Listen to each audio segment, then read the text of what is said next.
Ano ba yung mga common mistakes na dapat iwasan ng mga beginners in terms of investing? So ito po yung mga bagay na to ay posibleng mag-hinder ng progress and potentially lead to losses if hindi natin ma-address ng maayos at maaga.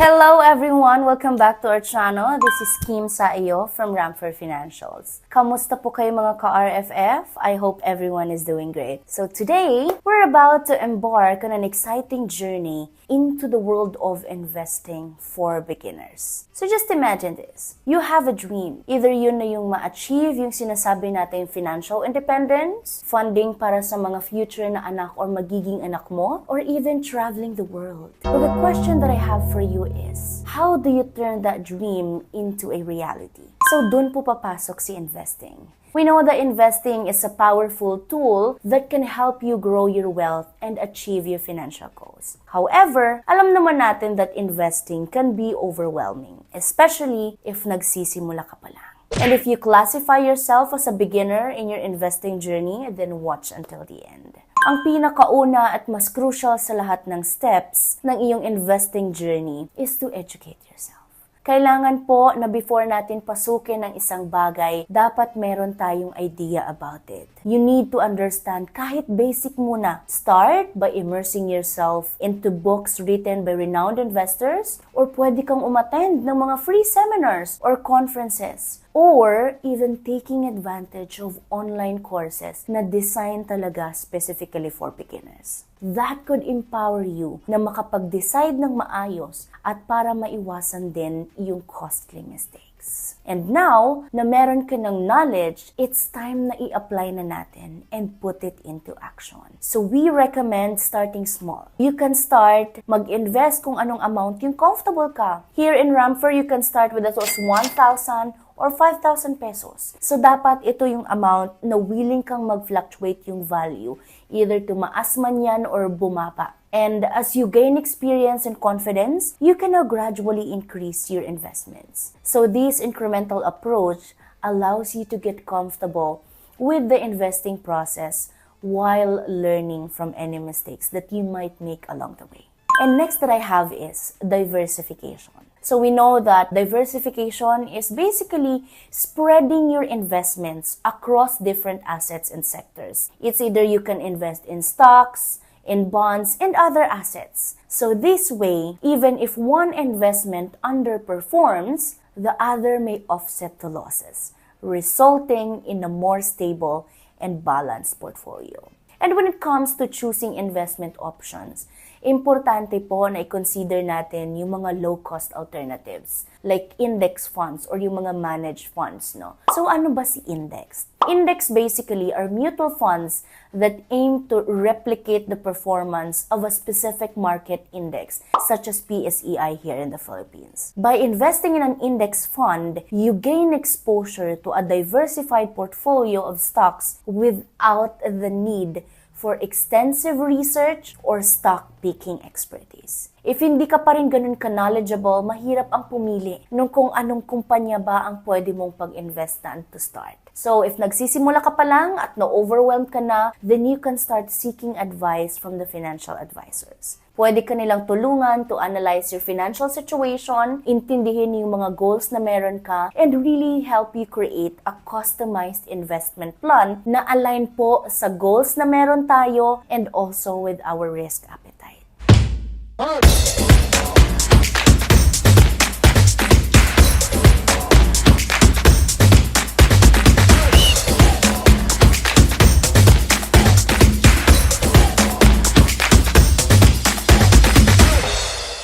And lastly, it's important to emphasize the virtue of patience in investing. Narinig niyo po yun. Importance to emphasize the virtue of patience. The stock market can be volatile and your investments may experience fluctuations or ups and downs, no, na tinatawag natin. Importante na dapat focused ka sa long-term goals po na meron tayo, and iwasan yung mga impulse decisions based on short-term market movements. So sabi po nila that successful investing requires discipline, perseverance, lastly, the ability to stay calm during market ups and downs. And now, let's bring these pointers to life with an example. Imagine, you have 10,000 pesos to invest. You can allocate 7,000 to index fund that tracks the performance of the PSEI. This index fund allows you to participate in the overall growth of the Philippine stock market, which historically has shown strong performance. And additionally,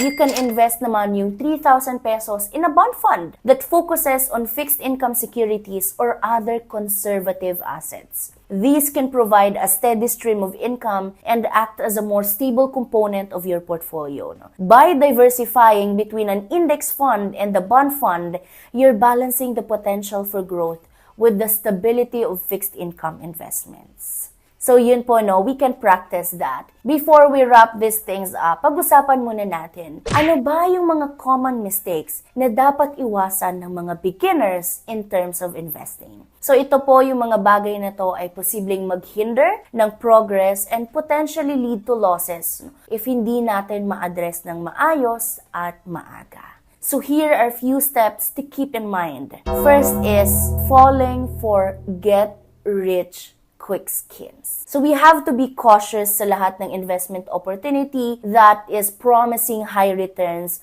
with little to no risk. If it sounds too good to be true, then it probably is. And there is no such thing as overnight success. If alam mong medyo kaduda-duda, then high time to check if you're dealing with the right securities or baka scam na po yung pinapasok mo. And next that I have is neglecting your risk assessment. Assessing your risk tolerance is crucial before ka mag-start ng investment decisions. Understanding how much risk you can comfortably handle will help you choose investments that align with your risk and your financial goals. Next that I have is following the herd mentality. Avoid making investment decisions solely based on what others are doing. So blindly following trends or rumors can lead to poor investment choices. You have to do your own research and make informed decisions. Because overreacting to market fluctuations is natural, for the market to have ups and downs. Kailangan stay focused on your long-term goals and make adjustments to your portfolio only when necessary. Next that I have is failing to diversify. Putting all your money in a single investment or asset class can be risky. That's why diversification helps spread risk and reduces the impact of any individual investment performance on your overall portfolio. So by avoiding these common mistakes and following the tips, you'll be better equipped to navigate the world of investing and increase your chances of achieving your financial goals. In conclusion, investing for beginners doesn't have to be overwhelming, guys. By educating yourself, starting small, diversifying your portfolio, considering yung mga low-cost investment options like index funds, and seeking professional guidance if needed, you can confidently embark on your investment journey. Remember, investing is a long-term commitment, and success is built upon patience, discipline, and continuous learning. So thank you for joining us today, and we hope you found this video valuable. Remember to hit the like button if you enjoyed it and subscribe to our channel for more insightful content on investing and personal finance. If you have any questions or suggestions, please leave them in the comments section below. Now, go out there and start your investing journey with confidence. Happy investing, everybody!